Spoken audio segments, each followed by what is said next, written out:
La semana pasada estuvimos estudiando y nos quedamos que Dios le dijo al rey Acab que pidiera una señal. Pero sin embargo, el rey Acab no quiso pedir la señal. Pero sin embargo, Dios le dio la señal y le dijo: he aquí la virgen concebirá y dará a luz un hijo. Y aquí la profecía también tiene un significado que va 7 siglos más adelante hasta el nacimiento virginal de Jesús, cuando Jesús nació de una virgen. Una de las características de las profecías mesiánicas del Antiguo Testamento es que tienen un cumplimiento inmediato y parcial en el tiempo del profeta, y luego un cumplimiento distante y completo en la venida de Cristo. Este cumplimiento se registra en las palabras de Mateo: todo esto aconteció para que se cumpliese lo dicho por el Señor por medio del profeta, cuando dijo: he aquí una virgen concebirá y dará a luz un hijo y llamará su nombre Emmanuel, que traducido es Dios con nosotros. Y lo encontramos en Mateo capítulo 1, versos 22 y 23. Dice la insensatez de las alianzas extranjeras. Lo vamos a encontrar en el capítulo 8, verso 1 al capítulo 9, verso 7 de Isaías.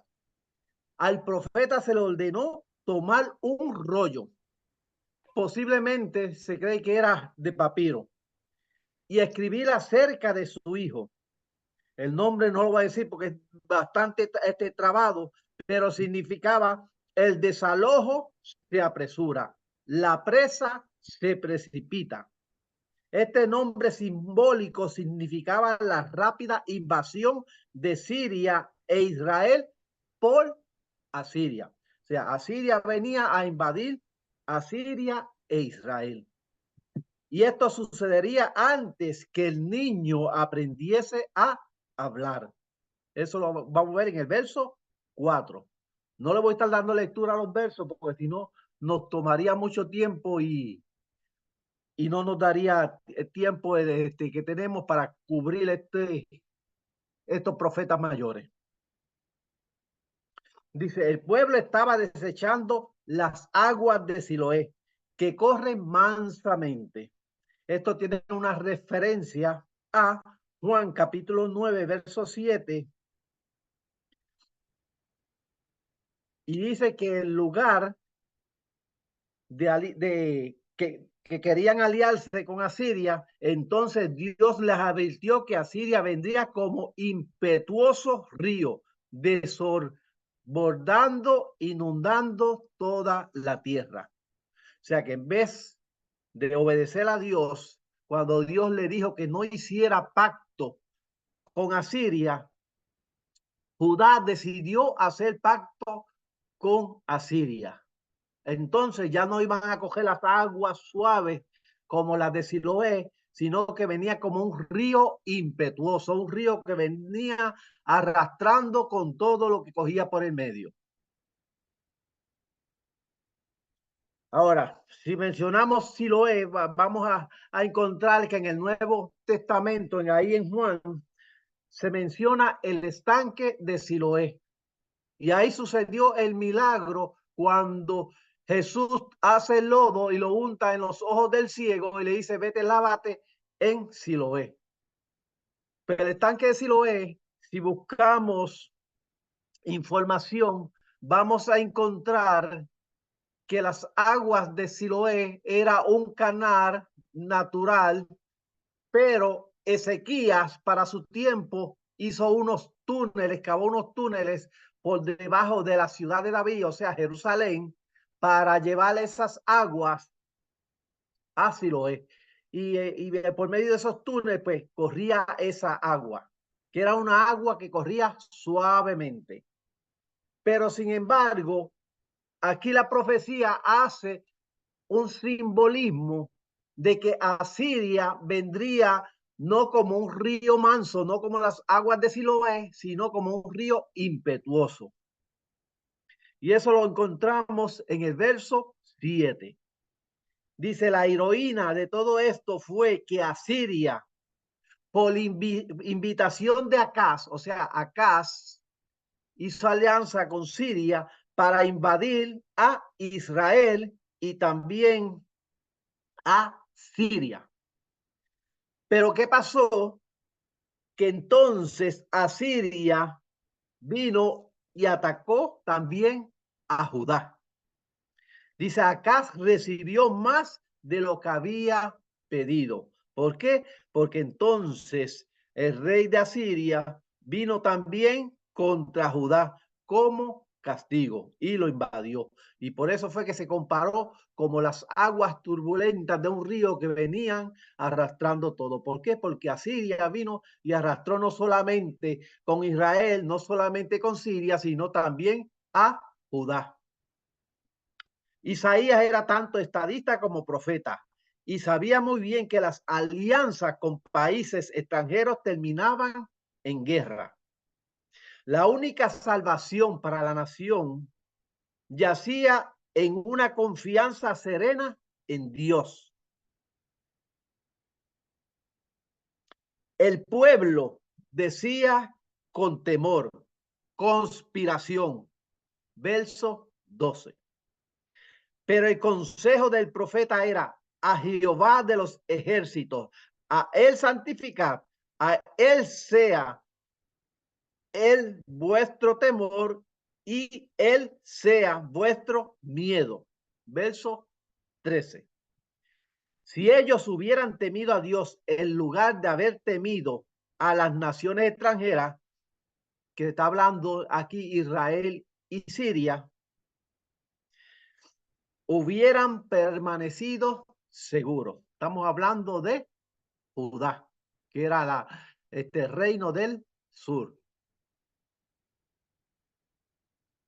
El profeta sabía muy bien que su nombre y los nombres de sus hijos eran simbólicos para que se tomaran como señales y presagios en Israel de parte de Jehová de los ejércitos. Verso 18. Isaías era el hombre clave en ese tiempo en Judá, pero los reyes rehusaron reconocerle como tal. Esta sesión, o sea, este pasaje cierra con otra gran profecía mesiánica. No hay descripción más hermosa de Cristo en el Antiguo Testamento que la que encontramos en Isaías capítulo 9, verso 6. Dice, porque un niño nos es nacido, hijo nos es dado, y el principado sobre sus hombros, y se llamará su nombre admirable, consejero, Dios fuerte, Padre eterno, príncipe de paz. Y entramos entonces capítulo 9, verso 8, la ira acumulada.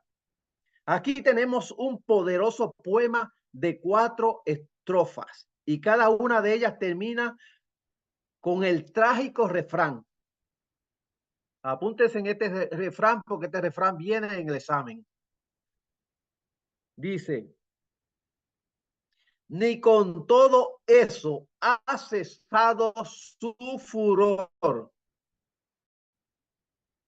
sino que todavía su mano está extendida. ¿Y dónde vamos a encontrar ese refrán 4 veces? Primero, capítulo 9, verso 12. Segundo, capítulo 9, verso 17. Tercero, capítulo 9, verso 21. Y cuarto, capítulo 10, verso 4. Espero que lo hayan podido anotar o me fui muy rápido, lo voy a repetir otra vez. Isaías 9, verso 12, Isaías 9, verso 17, Isaías 9, verso 21 e Isaías 10, verso 4. Y la frase, ni con todo eso ha cesado su furor, sino que todavía su mano está extendida. En la primera estrofa, capítulo 9, versos 8 al 12, se señala a la gente por su actitud arrogante. Y la predicción es que Israel será devorado por los sirios en el norte y los filisteos en el sur. La segunda estrofa, capítulo 9, versos 13 al 17, describe la actitud no arrepentida de la gente y amenaza con la destrucción en la batalla. Y la tercera, capítulo 9, versos 18 al 21, predice confusión y anarquía. Manasés a Efraín y Efraín a Manasés, ambos contra Judá. Con las nubes de las amenazas de guerra de parte de las naciones extranjeras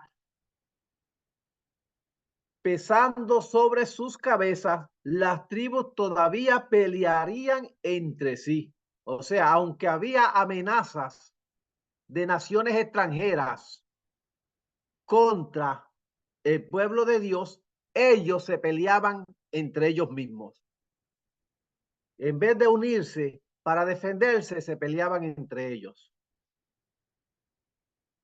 Y la cuarta estrofa, que es el capítulo 10, verso 1 al 4, describe la despedida, la despiadada crueldad de los ricos al oprimir a los pobres, acumulando propiedades injustamente. Todo esto lo perderían pronto por el cautiverio. ¿Por qué? Porque ya pronto iban a ser llevados en cautividad. El instrumento de Dios para el castigo. Del capítulo 10, verso 5 al verso 34. La clave de esta sesión la encontramos en el primer versículo mencionando: oh Siria, vara y báculo de mi furor, en su mano he puesto mi ira. Asiria es el instrumento de Dios para castigar a una nación pérfida. Qué terrible es que Judá se le llame el pueblo de mi ira. O sea, a Judá, el pueblo de Dios, se le estaba llamando el pueblo de su ira. ¿Por qué? Porque había hecho pacto con naciones extranjeras, cuando Dios le había dicho que no hicieran pacto con naciones extranjeras. Pero Asiria no sabía que sería usada por Dios. Verso 7. Destruyó. Verso 10. Naciones más grandes que Judá. Entre paréntesis, Jerusalén. Sabemos que Judá y Jerusalén es el mismo reino. E Israel o Samaria, como yo le dije la semana pasada. Una vez que el Señor usaría a Siria para castigar a su pueblo, él a su vez la castigaría a ella por su arrogante crueldad. Versos 12 al 15. En el verso 11 nos indica con claridad que esta profecía se pronunció después de la caída de Samaria, en el año 722 o 721 antes de Cristo. O sea, la caída de Samaria o la caída de Israel. Y a sus ídolos. Dice, no haré también así a Jerusalén y a sus ídolos. La conquista de Samaria, que marcó la caída del reino del norte de Israel, sucedió casi exactamente a la mitad del ministerio de Isaías, aproximadamente entre los años 740 al 700 antes de Cristo. La doctrina del remanente se atribuye enfáticamente en los versículos 20, 21 y 22. Una de las contribuciones más importantes de Isaías es que un remanente retornaría después de la destrucción de la nación. Y eso lo vamos a ver, el retorno del cautiverio, capítulos 11 al 12. O sea, capítulo 11 y capítulo 12. Esta sesión comienza con otra hermosa profecía mesiánica. Vemos que aquí Isaías da muchas profecías mesiánicas. Y aquí en esta sesión vamos a empezar con una. Dice, saldrá una vara del tronco de Isaí, un vástago retoñará de sus raíces y reposará sobre él el espíritu de Jehová, espíritu de sabiduría y de inteligencia, espíritu de consejo y de poder, espíritu de conocimiento y de temor de Jehová. Vemos que aquí en esta sesión, capítulo 11 y capítulo 12, empieza con esta profecía.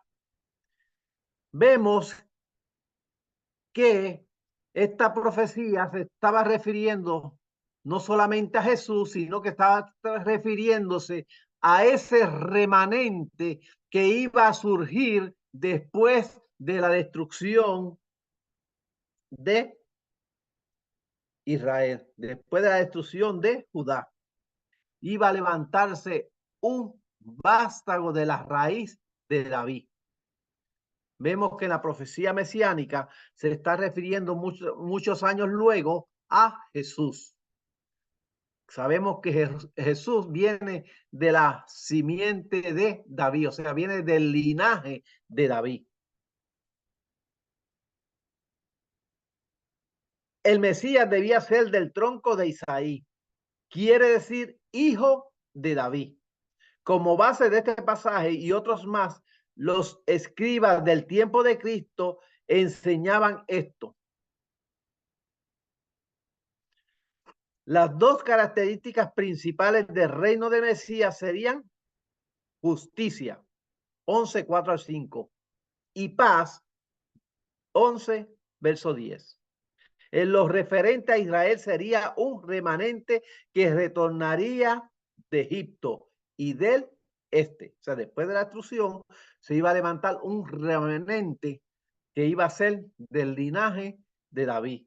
Iba a ser ese vástago que iba a retoñar. Pero sin embargo, cuando buscamos Marcos capítulo 13, verso 35, se está refiriendo a Jesús como el hijo de David. Porque como le dije la semana pasada, las profecías mesiánicas tienen dos cumplimientos. Uno en el tiempo del profeta y otro en el nacimiento de Jesucristo. Acuérdense bien de eso, de los dos cumplimientos de las profecías mesiánicas, porque vienen en el examen.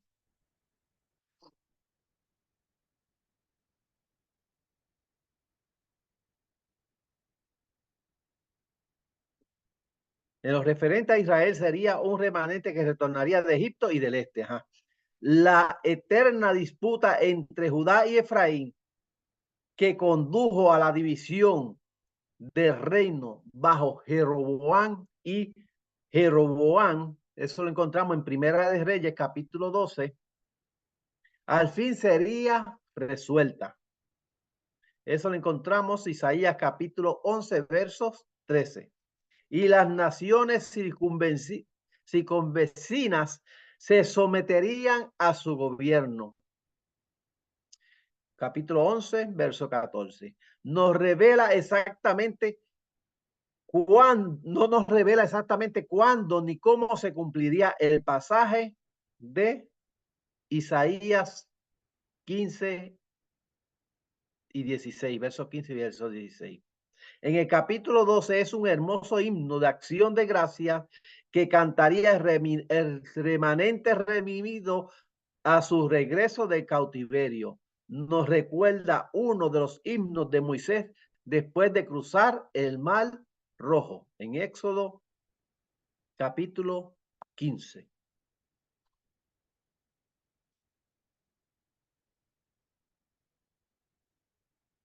Sentencia contra las naciones extranjeras. Lo vamos a encontrar del capítulo 13 al capítulo 23 de Isaías. Y la primera es Babilonia, capítulo 13, versos 1 al capítulo 14, versos 23. La prominente frase profética, el día de Jehová, aparece aquí otra vez en el capítulo 13, versos 6 al 13. Es un día de asolamiento del Todopoderoso, verso 6, para convertir la tierra en soledad, versos 9. Esto concuerda con todas las descripciones el día de Jehová. O sea, vamos a ver a través de la Biblia que vamos a encontrar en diferentes pasajes el día de Jehová. Y como dije, se refiere al día de castigo, el día donde Jehová juzgará a las naciones. Y eso es lo que estamos esperando nosotros pronto que ocurra, el día de Jehová. Pero cuando ocurra el día de Jehová, ¿qué pasa? Que la iglesia se supone que no esté en la tierra, sino se supone que la iglesia ya haya subido y esté morando con Cristo. Entonces se derramará la ira de Jehová, lo que conocemos como el día de Jehová. Y eso no lo voy a tocar porque Ariel se los está explicando muy bien, estoy seguro.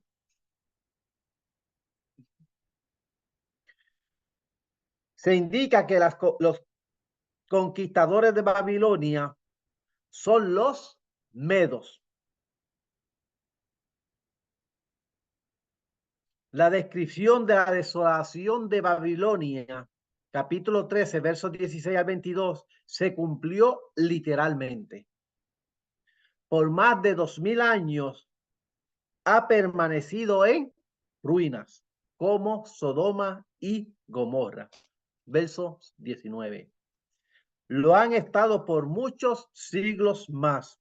A menudo en el libro de Isaías hay breves predicciones de la restauración de Israel. Una de ellas se encuentra en el capítulo 14, versos 1 al 13. Luego viene una parábola,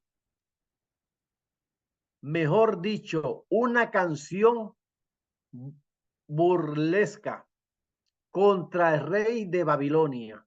Capítulo 14, versos 4 al 23. En ella se incluye uno de los pasajes más notables del libro, versos 2 al 15, cuyo lenguaje parece ir más allá del rey de Babilonia, hasta el gran opresor de la humanidad, Satanás. La tradición afirma que en el principio Satanás era un hermoso ángel llamado Lucifer o Lucero, hijo de la mañana. Fueron su orgullo y voluntad propia los que causaron su caída. Es interesante notar que los verbos en primera persona se usan 5 veces en 2 versículos, en el versículo 13 y en el versículo 14. Primero, dice, subiré. El segundo, levantaré. Tercero, sentaré. Cuarto, vuelve y repite, subiré. Y el quinto dice, y seré. Vemos que estos no solamente va al rey de Babilonia, sino que también se está refiriendo a Satanás, cuando Satanás quiso subir al monte de Jehová y sentarse en su trono.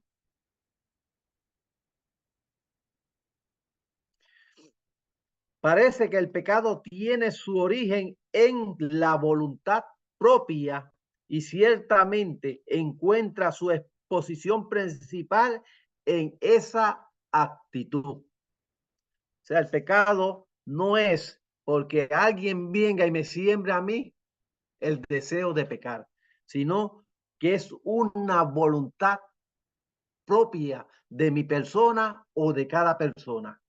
Cada cual peca por propia voluntad, no porque nadie lo obliga o le insiste en pecar.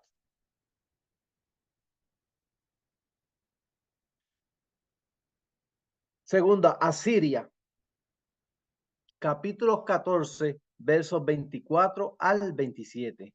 Esta nación era la principal amenaza a la paz de Asia Occidental. Ahora Dios declara su destrucción, la que tuvo lugar con la caída de Nínive en el año 612 antes de Cristo. O sea, esa caída de esta nación sucedió en el año 612 antes de Cristo.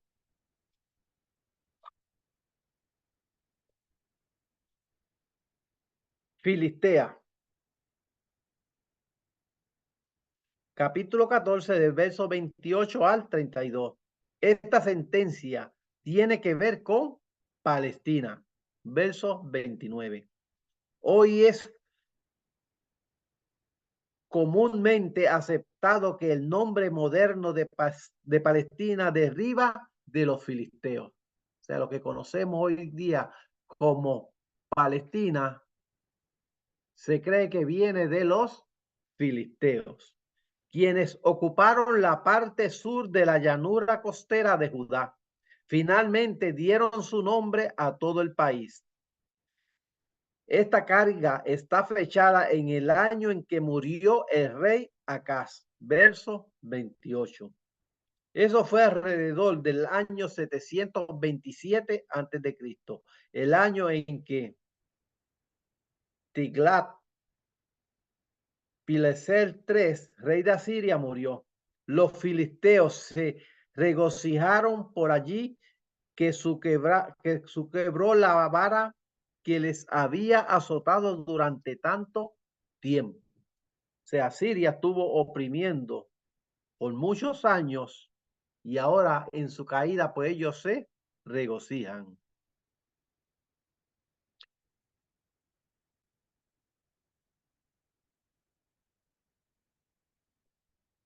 Los filisteos se regocijaron allí. El profeta les advierte que de la raíz de la culebra saldrá aspis y su fruto serpiente voladora. Verso 29. Tilgat Pileser tercero es la culebra. Esta sería sucedido por Salmanasar cuarto, que es el áspid, y por Sargón segundo, que es la serpiente voladora. Cada vez estos eran más crueles. Las crónicas de la corte de estos reyes descubiertas y descifradas recientemente han confirmado con creces esta predicción. El versículo 32 sugiere que cuando el humo de la venida de Asiria apareció en el norte, en el verso 31, algunos mensajeros procedentes de las ciudades de Filisteas buscaban una alianza con Judá para protección mutua en contra de los ejércitos invasores. Pero la respuesta de Jerusalén fue: Jehová fundó a Sión y a ella se acogerán los afligidos de su pueblo. Desfortunadamente para Judá, esta política sabia no se sostuvo más tarde. En los capítulos 15 y 16, ahí vamos a encontrar primero Moab. En el año 734 a.C., el rey de Asiria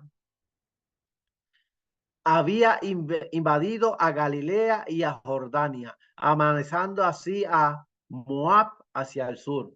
La honda aflicción de este país se deja ver en los cimientos de compasión del profeta por causa de su inminente caída.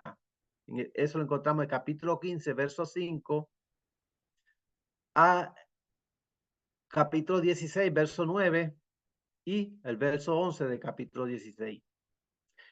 Y la sesión se cierra con una breve sentencia, evidentemente pronunciada más tarde que la otra, en la cual Isaías predice de una manera definitiva la caída de Moab dentro de 3 años. Esto ocurrió alrededor del año 711 antes de Cristo.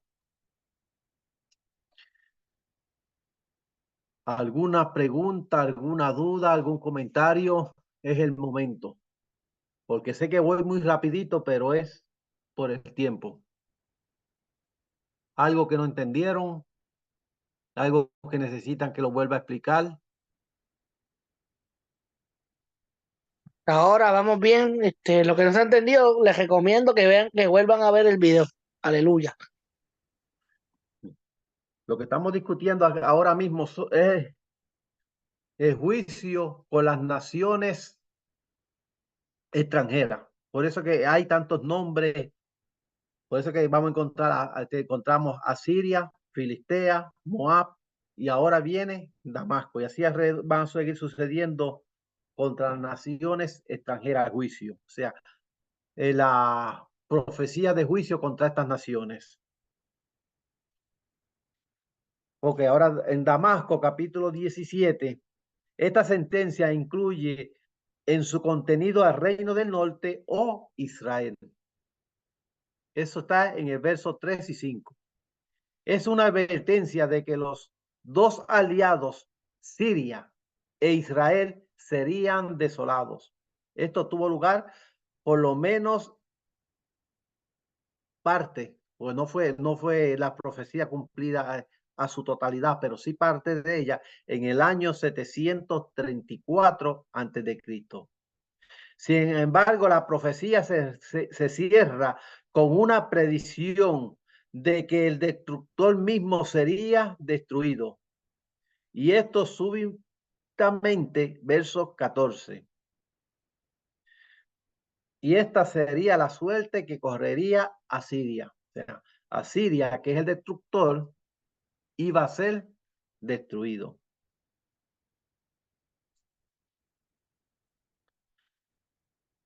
La próxima es Egipto y Etiopía, capítulos 18 al 20. En el primer periodo de Isaías, estas dos naciones eran gobernadas por el mismo rey. Por tanto, las sentencias que se encuentran en esos 3 capítulos se consideran juntas. Primera, Etiopía, capítulo 18. Cuando Asiria tomó a Damasco en el año 732 a.C. y a Samaria en el año 722 a.C. La gente de Etiopía se alarmó con la posibilidad de una invasión del norte. Así que enviaron mensajeros en todas direcciones, en el verso 2, para pedir ayuda. Pero Isaías ordena a los mensajeros a volver a su país para que observen silenciosamente cómo Jehová detendría el intento de Asiria de subyugar a Judá. Egipto en el capítulo 19.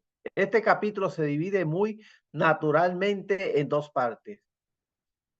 Una advertencia de destrucción venidera, versos 1 al 17, y una promesa de restauración futura, del versos 18 al 25. Dice, se profetiza que Egipto en medio de su dificultad se volverá al Señor y le adorará. El capítulo se cierra con la maravillosa predicción de que Egipto, Asiria e Israel se unirían en la adoración del Señor. Sin duda que algunos aspectos de esta profecía todavía tienen que cumplirse. O sea, esta profecía todavía no se ha cumplido en su totalidad, porque hasta la fecha de hoy no se ha juntado ni Egipto, Asiria e Israel en la adoración al Señor mutuamente.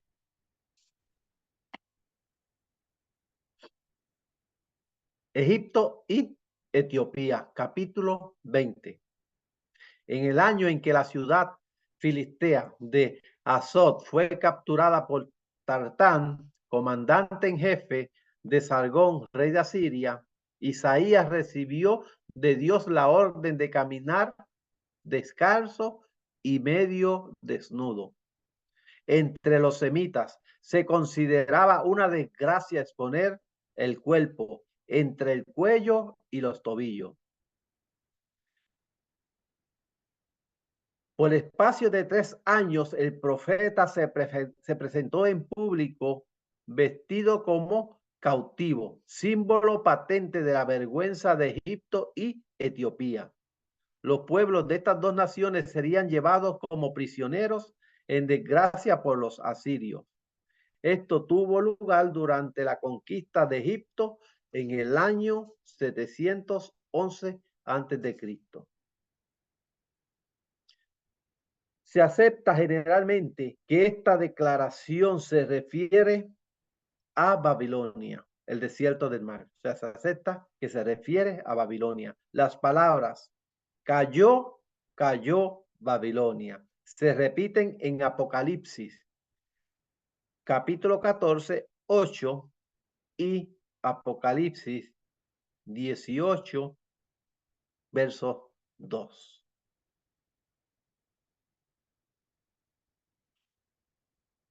Edom o Duma, capítulo 21, versos 11 al 12.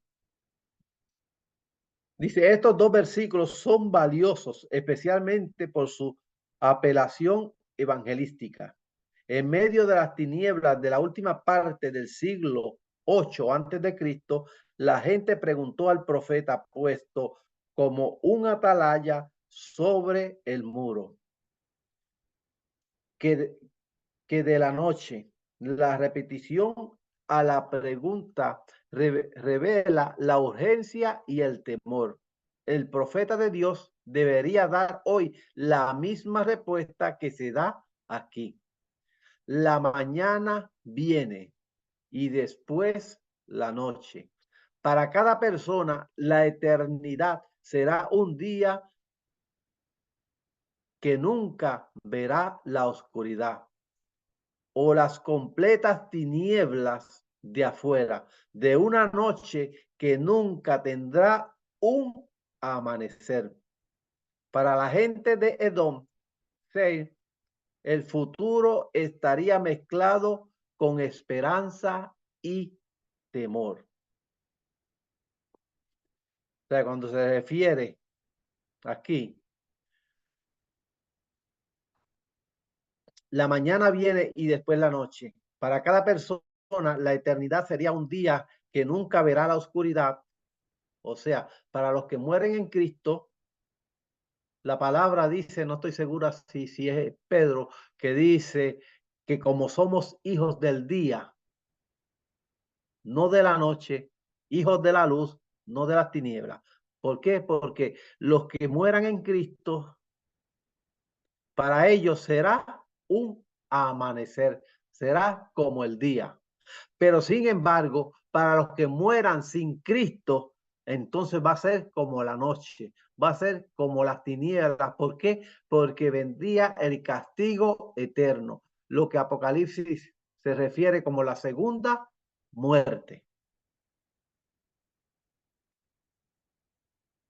Espero que me hayan entendido esta parte. Ahora contra Arabia, capítulo 21, versos 13 al 17. Robinson explica que este breve oráculo como una súplica cordial a los temanitas para que den pan y agua a las caravanas de Dan, las que habían sido desviadas de su ruta normal de viaje por causa de la guerra. El versículo 14 debe traducirse como una petición y no como una declaración. El Valle de la Visión, capítulo 22. Estrictamente hablando de esta declaración, no era para una nación extranjera, sino en contra de Judá. Quizás la razón de que se halla aquí es que incluía las alianzas extranjeras, uno de los pecados habituales de Judá en esta época. O sea, Judá le gustaba hacer alianzas con las naciones extranjeras. Por eso entonces es que era una declaración para Judá misma y no contra una nación extranjera. Esta que encontramos aquí en el capítulo 22. Dice, el tiempo era la invasión de Judá por Sargón en el año 711 antes de Cristo. Robinson dice, o la destrucción de Jerusalén en el año 711 antes de Cristo. Smith dice, en cualquiera de los dos casos, la ciudad estuvo un verdadero peligro, mientras que el corazón del profeta estaba destrozado por la tristeza. Y lo encontramos en el verso 4 y verso 5.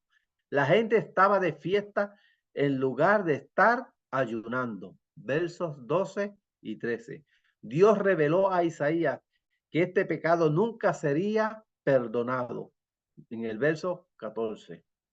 En vez de orar a Dios para recibir ayuda, los habitantes de Jerusalén fortificaban sus defensas materiales.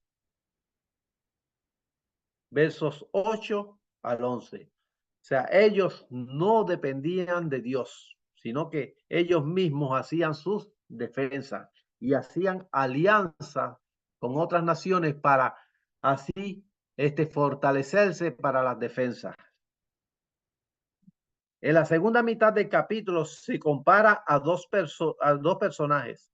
Sebna, el tesorero, versos 15 al 19, que había formado su propio medio ambiente, pero sería llevado cautivo. Quizás era un extranjero de descendencia siria, quien pertenecía al grupo partidario de los egipcios. Su puesto se daría a Eliaquín, versos 20 al 25. Este último sería colocado como un clavo en lugar firme, versos 23. Una expresión semita típica, pero desafortunadamente él trataría de colgar a toda su familia en ese clavo, verso 24, favoreciendo a sus parientes injustamente. Así que el clavo finalmente cedería bajo el peso. Verso 25. A menudo el poder y las naciones importantes arruinan a hombres buenos.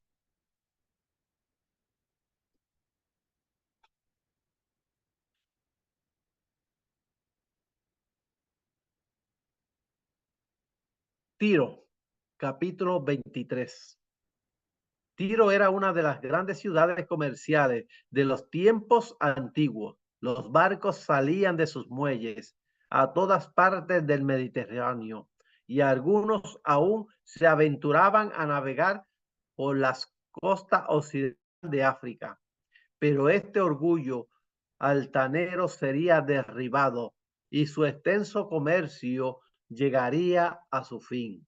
Es interesante notar que se predijo que este periodo de eclipse duraría 70 años, en el verso 15 y verso 17, como el de Judá.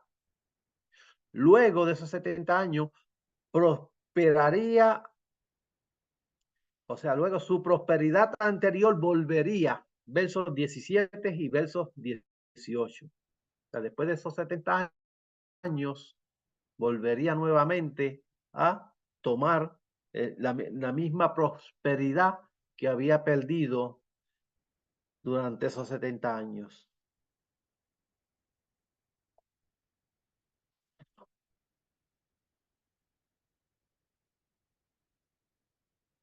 Mensaje de salvación, el capítulo 24 a 27, lo vamos a dejar para la semana que viene para cubrirlos todos, porque no quiero empezar uno y dejarlo a mitad, ya que son las 9.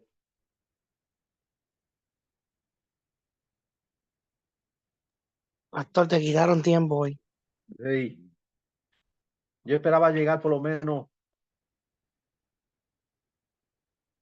la primera sección, pero no nos dio tiempo. Pero la terminamos el lunes que viene, ya que Isaías se compone en dos partes. Quería terminar la primera hoy, pero no, la terminamos el lunes que viene. Pero ¿alguna pregunta?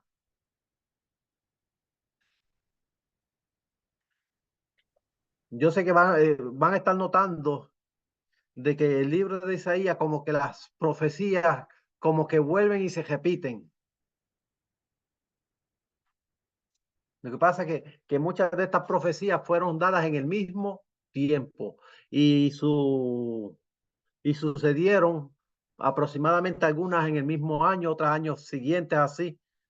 Y parece que si hubiera un revolú, pero es que muchas veces está haciendo una repetición de las mismas profecías que encontramos en los primeros capítulos de Isaías. Los primeros capítulos había como un bosquejo y ahora las está explicando nuevamente para que podamos entender.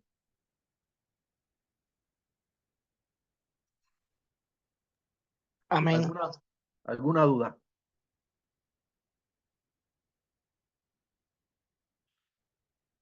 Pues no habiendo ninguna, pues Dios me los bendiga y nos vemos el próximo lunes. Gracias por todo, pastor. Agradecido, ¿verdad? Por su tiempo. ¿Cómo sigue la pastora Sara? Está todavía que no se puede mover mucho y está dando dolor nuevamente. Ok. Hoy vino la enfermera, la atendió. El jueves tiene cita con el doctor.